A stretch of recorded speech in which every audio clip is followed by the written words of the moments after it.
Hey everyone, glad you're all tuning in again today.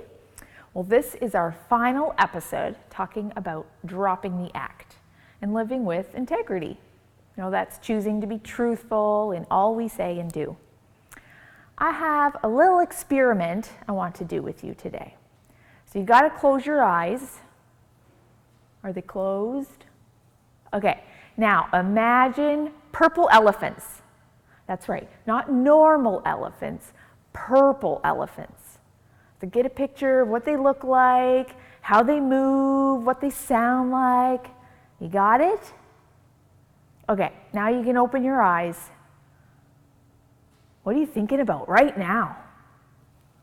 I bet you're all thinking about purple elephants, right? Be honest. Okay, now stop thinking about purple elephants. Got it? Just stop thinking about them, how purple they are, how elephanty they are. Did you stop? Well, maybe you did, maybe you couldn't, because I'm still talking about them. For those of you who may have stopped thinking about those things, how did you do it? Well, the trick isn't to stop thinking about purple elephants. No, you have to replace that thought with something else. It's not enough to just stop. You have to start thinking about something different, like pink zebras or green camels. It's one thing to do this with silly things like purple elephants. It's another thing to do it with other sorts of thoughts, like thoughts of fear or worry or sadness. Now, those thoughts aren't wrong, but they're also not always helpful. Think about those moments in our lives when we think about scary or negative or untrue things. How can we train our brains to think about what's good and positive and true instead? It's a great question. In fact, it's something we're going to hear about today. Let's listen.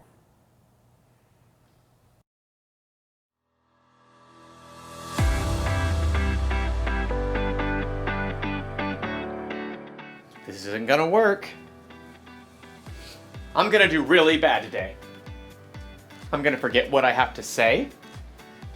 I might as well just give up.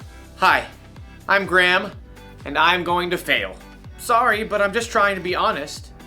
I'm trying to have integrity. Integrity is choosing to be truthful in whatever you say and do. And the truth is, the speech I have to give later today is going to go badly.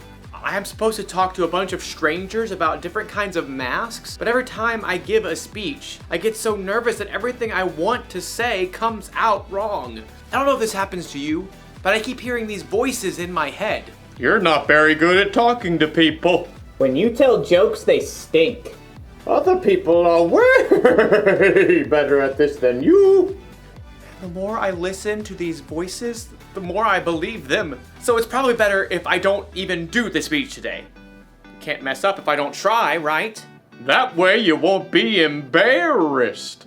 Good point, teddy bear voice. So in today's story, we're learning about how to control what you think. Like that would be helpful. Wait, would that be helpful? No.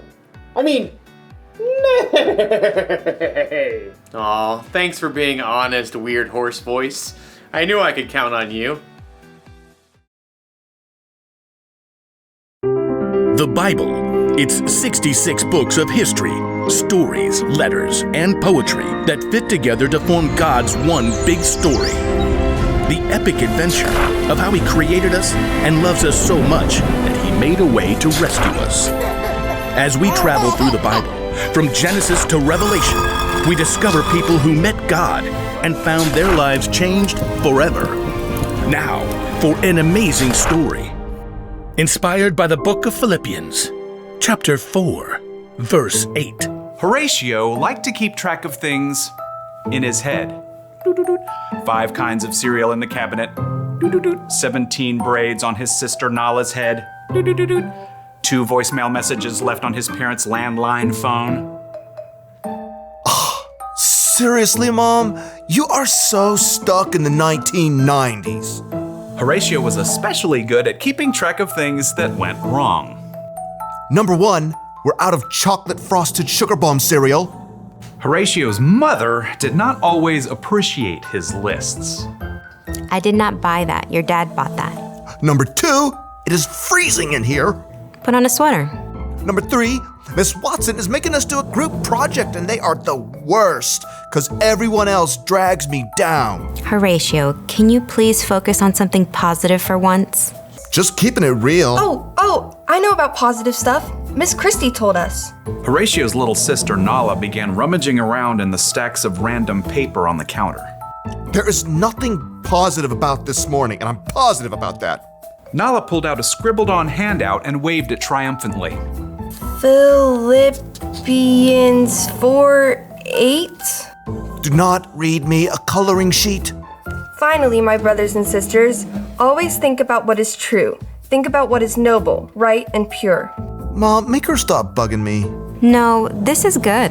Think about what is lovely and worthy of respect. If anything is excellent or worthy of praise, think about those kinds of things. Horatio just glared and checked out the lunch that Mom had packed. Is this strawberry jam in my sandwich? You know I only eat apricot jam. Over the next 2 hours, Horatio counted dozens of annoying things. Number 1, this bus stinks like dirty socks stuffed with Cheetos. Number 2, the classroom door needs some WD-40. Number 3, Miss Watson is wearing yellow, and I hate yellow. Number 4, this pencil is making a giant callus on my finger. Number 5, group projects are still the worst. Number 6, it's way too hot over here. And to make matters worse, Miss Watson had put Tish James in charge of the group. Ugh. So, we get to do a report on Cape Hatteras Lighthouse. I'll write the history, and Jordan, you can paint a picture, and Horatio, you research stuff about the land and animals around it. Number 7, Tish is super bossy.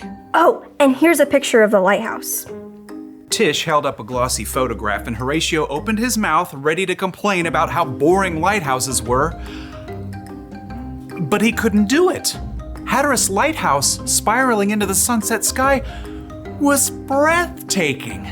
He could picture walking the beach and waves crashing as the warm light glowed overhead. And Horatio couldn't help hearing an echo of his little sister's voice. Think about what is lovely and worthy of respect. There it was, right in front of his face. Horatio found brand new thoughts forming in his brain. Hey, that looks really cool. That's amazing. It was as if a switch had flipped in Horatio's head. After seeing one good thing, he started to see more. Jordan had brought in some paintings he had done. Number 1, Jordan, you are a really great artist. Miss Watson helped Horatio solve some tough fractions by drawing a funny sketch. Number 2, Miss Watson is a super creative teacher. Mom had packed homemade cookies in Horatio's lunch. Number 3, my mom makes the best chocolate chip cookies on the planet. Who wants to share? By the time Horatio got off the school bus, Number 4, Mr. Rob drove us right up to our house because of the rain. he was actually smiling. Mom met them at the door. Hey kids, how was school? At that moment, Nala shook out her wet umbrella all over Horatio. And for a moment, Horatio frowned. Nala braced herself. Sorry. Number 5, I have a closet full of dry clothes upstairs. Nala's eyebrows shot way up. What happened to you? Nothing. I just realized I've got some pretty great things to focus on. So your day went okay? Number 6, it was positively awesome.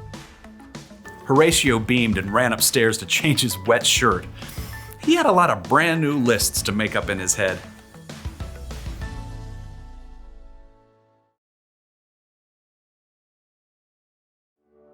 The Apostle Paul wrote, "Finally, my brothers and sisters, always think about what is true. Think about what is noble, right, and pure. Think about what is lovely and worthy of respect. If anything is excellent or worthy of praise, think about those kinds of things. You know what that means? It means you're in charge of what you think about. Maybe you can't control every single thought that enters your brain. Think about fish. You must think about... But you can control the thoughts that you focus on. Yes, you can.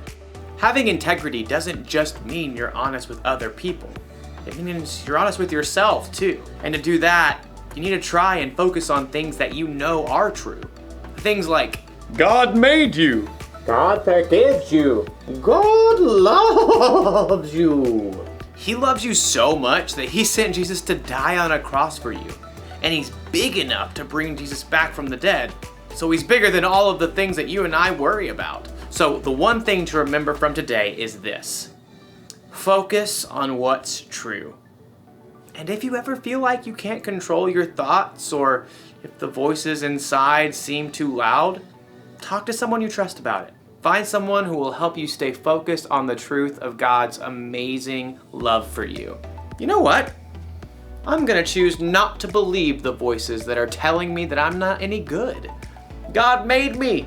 I am good. And then I'm going to try to give the best speech that I can. Bet you didn't see that coming, did you? No. I mean, nope. Yeah, I thought not. I'll see you around, everybody. I'll be thinking about you. Bye.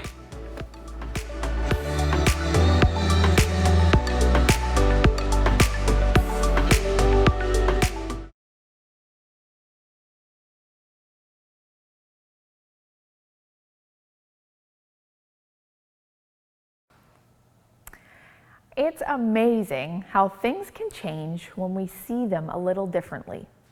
And it really comes down to what we think about. And that's what Paul was saying in his letter that we can read in the Bible. Everything changes when we put our focus on what's good in our lives. And really, God is doing good things in us and around us all the time. We just have to pause and look for it and remember what's true.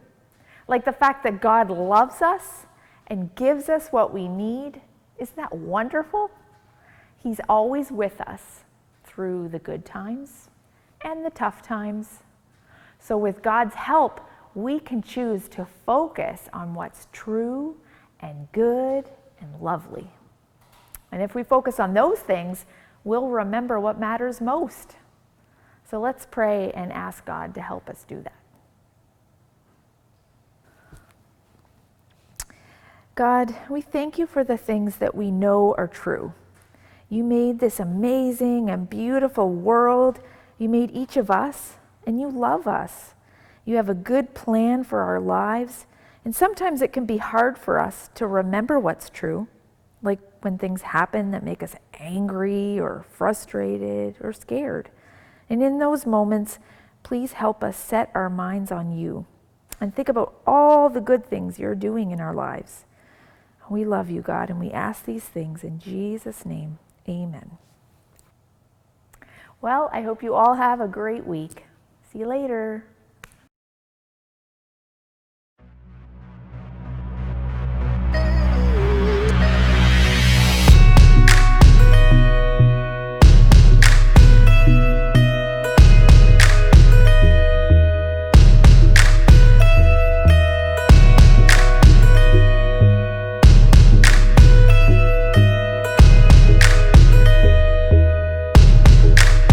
Maybe once in a while you cover up an itty bitty lie with a big fat smile. But an itty bitty lie still lie, and that's not your style. But stick to the middle of the path from mile to mile. Maybe you want it real bad, so you take it. Maybe you make the promise, but then you break it. Maybe you didn't learn the words, so you fake it. And you feel a little low. But if instead you move straight ahead, keeping your promises,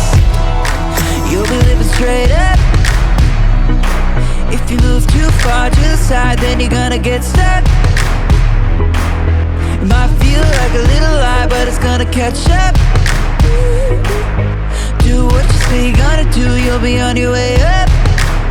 Said you're on your way up. You'll be living straight up.